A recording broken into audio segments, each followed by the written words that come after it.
नमस्कार मुलांनो, leaf forward कडून मी आहे तुमची होस्ट आणि दोस्त स्वरूपा. तुम्हा सर्वांचं आपल्या या सॅटर्डे स्टोरी सेशन मध्ये खूप खूप स्वागत आहे. मी आशा करते की तुम्ही सर्वांनी मागच्या आठवड्यातील आपलं सेशन नक्कीच बघितलं असेल आणि ते तुम्हाला आवडलं देखील असेल.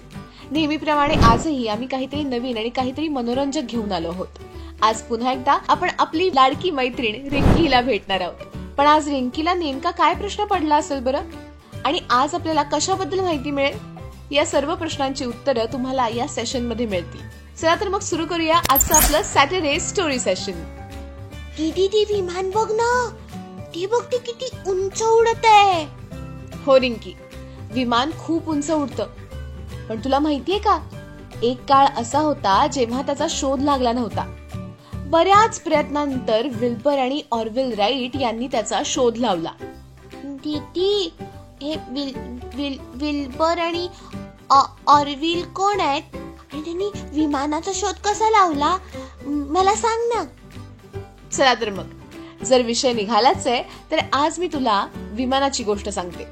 द फ्लाइंग मशीन म्हणजे एक उडणारे यंत्र.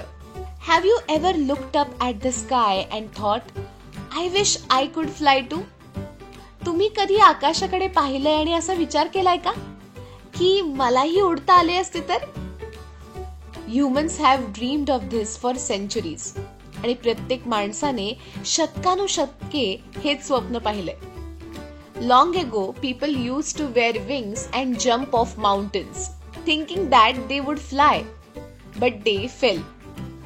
फार पूर्वी लोक पंख लावून डोंगरावरून उड्या मारत असत. त्यांना असं वाटायचं की ते उडू शकतील, पण ते नेहमी पडायचे.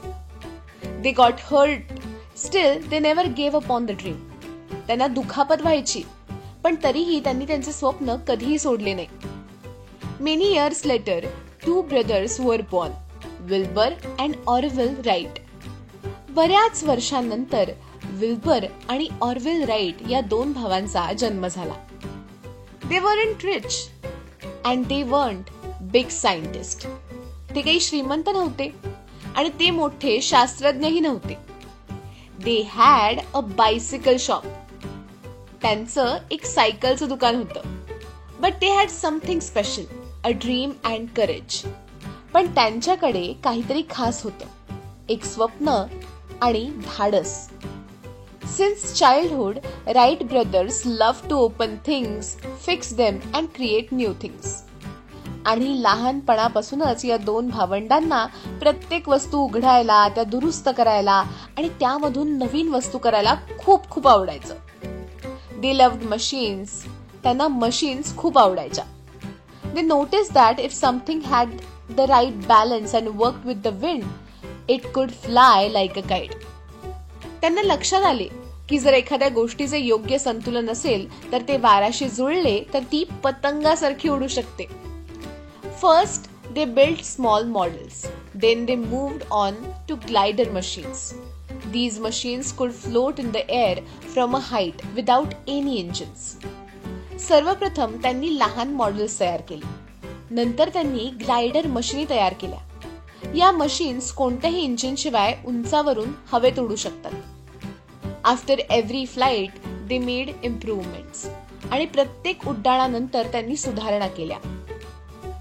Their clothes would get dusty, their hands would get hurt, but their faces always had a smile. त्यांचे कपडे धुळीने माखले जायचे, त्यांचे हात दुखायचे, पण त्यांच्या चेहऱ्यावर नेहमीच हास्य असायचे. Then they decided that they would build a machine with an engine, one that could take a person into the sky. आणि मग त्यांनी एके दिवशी ठरवलं की ते इंजिनसह एक मशीन तयार करतील जे एखाद्या व्यक्तीला आकाशात नेऊ शकेल. They built an airplane using wood, cloth and metal and a small engine along with two wings. त्यांनी लाकूड, कापड, धातू आणि एक लहान इंजिन वापरून दोन पंख असणारं एक विमान तयार केलं. It was the morning of 17th December 1903. 17 December 1903 ची ती सकाळ होती. The weather was cold. वातावरण थंड होतं. Orville Wright sat in the plane. आणि ऑरव्हिल राईट हे त्या विमानात जाऊन बसले.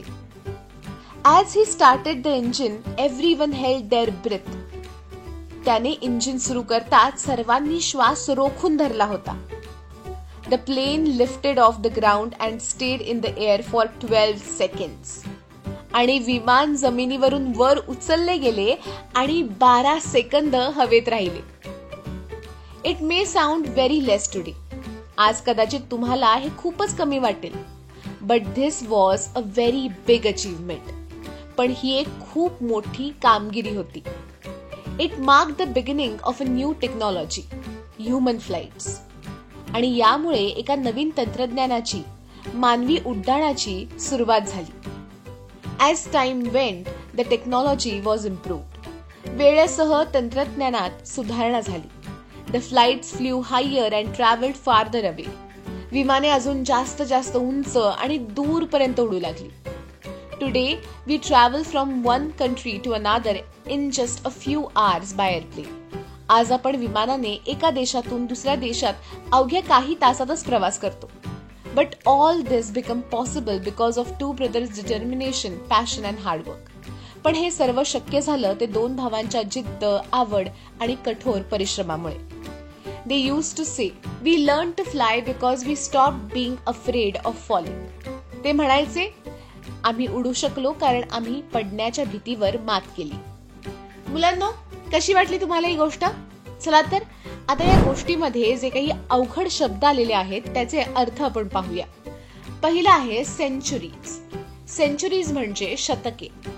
पुढचं आहे सायंटिस्ट. हे तर तुम्हाला सगळ्यांनाच माहितीये. काय सांगा?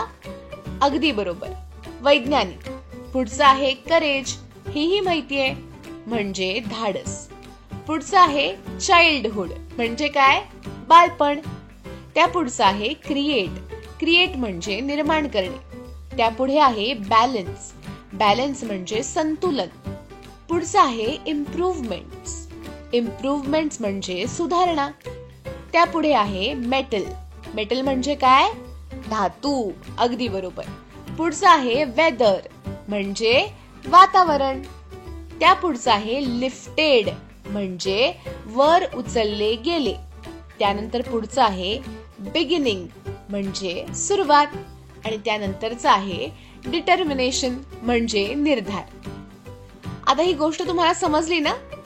चला तर मग या गोष्टीवर आधारित एक छान अशी ऍक्टिव्हिटी करूया. आणि या ऍक्टिव्हिटीचं नाव आहे ओळखा पाहू मी कोण. मी तुम्हाला एक वाक्य सांगीन, त्या वाक्याचं उत्तर तुम्हाला मला द्यायचंय. पहिलं आहे, दे ड्रीम्ड ऑफ फ्लाइंग, दे वर ब्रदर्स. त्यांनी उडण्याचे स्वप्न पाहिले व ते भाऊ होते. कोण असेल बरं?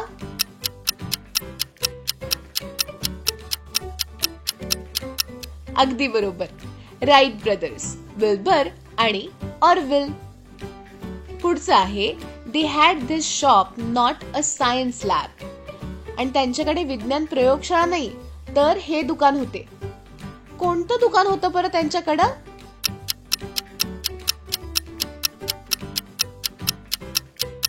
अगदी बरोबर, बायसिकल शॉप. पुढचा प्रश्न आहे, the Wright brothers love to open things, fix them and create new ones. Wright बंधूंना या वस्तू उघडायला, त्या दुरुस्त करायला आणि नवीन वस्तू करायला खूप आवडायचं. काय असेल बरं ह्याचं उत्तर?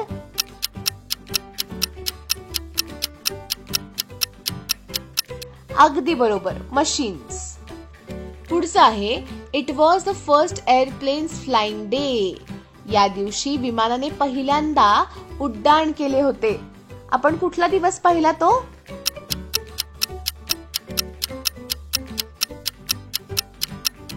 अगदी बरोबर, 17 डिसेंबर 1903. आणि शेवटचा प्रश्न, we travel from one country to another in this. It was made by the Wright brothers. आपण यामधून एका देशातून दुसऱ्या देशात प्रवास करतो आणि हे राईट बंधूंनी बनवले होते.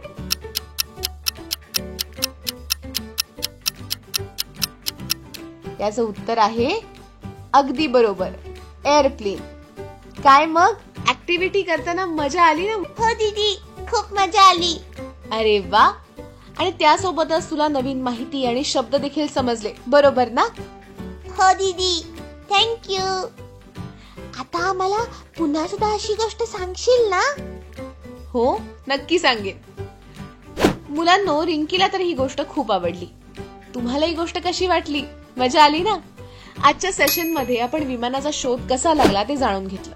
आपण त्या गोष्टीचा अर्थ समजावून घेतला, त्यातले कठीण शब्द शिकलो आणि एक छोटीशी ऍक्टिव्हिटी सुद्धा बघितली. दर शनिवारी आपण अशाच मजेदार गोष्टी आणि नवनवीन शब्द शिकत राहू. आजचं सेशन तुम्हाला कसं वाटलं ते कमेंट मध्ये आम्हाला नक्की सांगा. भेटूया पुढच्या सेशन मध्ये. तोपर्यंत हसत राहा, खेळत राहा, अभ्यास करत राहा आणि पाहत राहा तुमचं आवडतं लाडकं सॅटर्डे स्टोरी सेशन.